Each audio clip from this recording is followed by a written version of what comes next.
petit déjeuner au lit.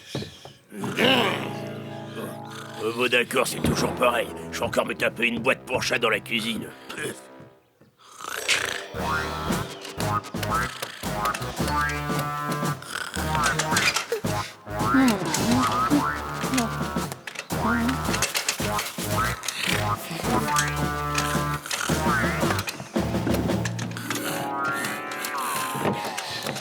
Bonjour, disciple.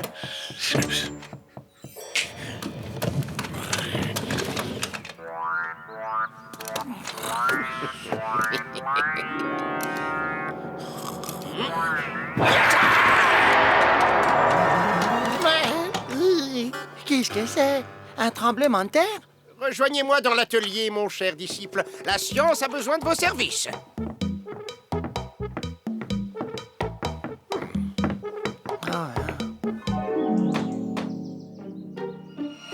Aïe! Vous voyez bien que vous me gênez, enfin. Aïe! C'est fou comme vous manquez de conversation, disciple. Vous auriez pu faire attention. Alors, qu'est-ce que vous voulez me montrer? J'ai pas que ça à faire, moi. Eh bien, justement, Mathurine, voilà mon cher disciple qui va vous faire la démonstration de ma nouvelle invention. Berk! Disciple, c'est pour taper sur le tapis. Du nerf, disciple, plus fort. Du nerf, pas facile le matin avec le ventre vide. C'est pas mal, cette invention. Avec un système pour aspirer la poussière, ce batteur à épousseter devrait avoir de l'avenir. Ah, ça sert à ça, mais j'ai déjà votre aspirateur qui marche très bien pour une fois. Ah, j'avais complètement oublié. Qu'est-ce que je fais, maître? Je continue à battre le tapis? Saut. Dommage, j'ai quand même passé une nuit à inventer ce superbe objet. C'est du gâchis de génie. Nous pourrions lui chercher une nouvelle utilisation. Qu'en pensez-vous, disciple? Moi, vous savez, les inventions, quand je comprends à quoi elles servent, c'est déjà trop tard. Je suis aplati ou réduit en bouillie. Alors là, je vois vraiment pas. Imbécile. Ça va être bon, ça va être bon. J'ai faim, j'ai faim. Ce sont des pâtes, Mathurine. Mais oui, elles sont prêtes, c'est pour le déjeuner. Laissez cela, chère Mathurine. Nous allons les égoutter. Vous m'inquiétez. À vous de jouer, disciple. Attention, chaud devant.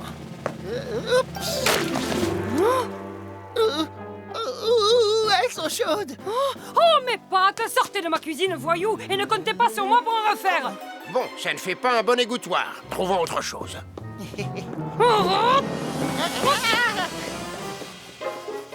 Ouais. C'est sûrement beaucoup plus dangereux. Allons, vous n'allez pas faire votre pleutre. J'ai pris la peine de fabriquer une deuxième raquette pour vous faire 2 ailes. Alors maintenant, sautez. Je suis pas sûr de pouvoir voler avec ça. Vous doutez de moi? Sautez donc, nom d'un compas, et cessez de retarder le progrès de la science et la reconnaissance des siècles à venir. C'est ridicule. Agitez mes ailes. Mais on dirait que ça marche. C'est définitivement ridicule.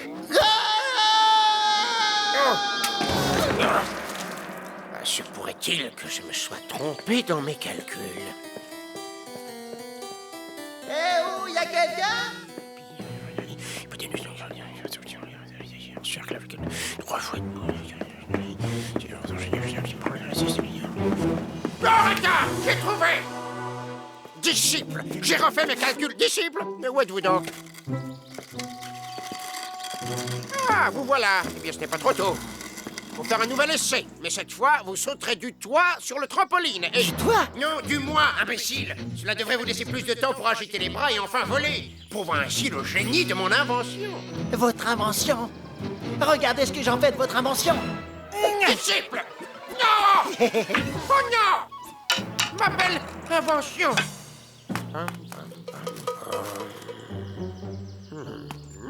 Oh. Mais oui! Je suis vraiment génial! Je viens d'inventer un nouveau jeu! Allez me chercher la pomme, disciple! Disciple, sautez du toit. Disciple, allez chercher ceci. Disciple, faites cela. J'en ira la coiffe. Tenez la voilà votre pomme. Hein. Ah, ça! Eh mais... Vous êtes coriace, disciple! Prenez ça! Hé, hé, pas mal, mais regardez ça.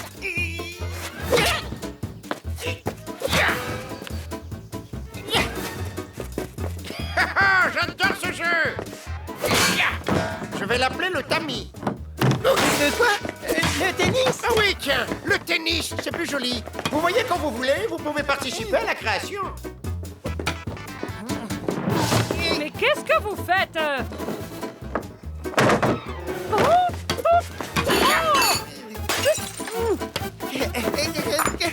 là là. Oh, alors là, c'est trop. là.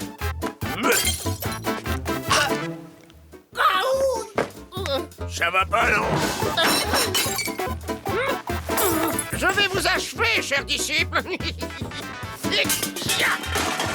Attrapez un peu ça. C'est moi qui vais gagner. Arrêtez! Turitz, c'est pas du tout prévu pour ça. Ce sont des raquettes de tennis. Et voilà ce que je fais, moi! Tiens, écrase ça! Soyez raisonnable. Personne n'aurait vu mes raquettes.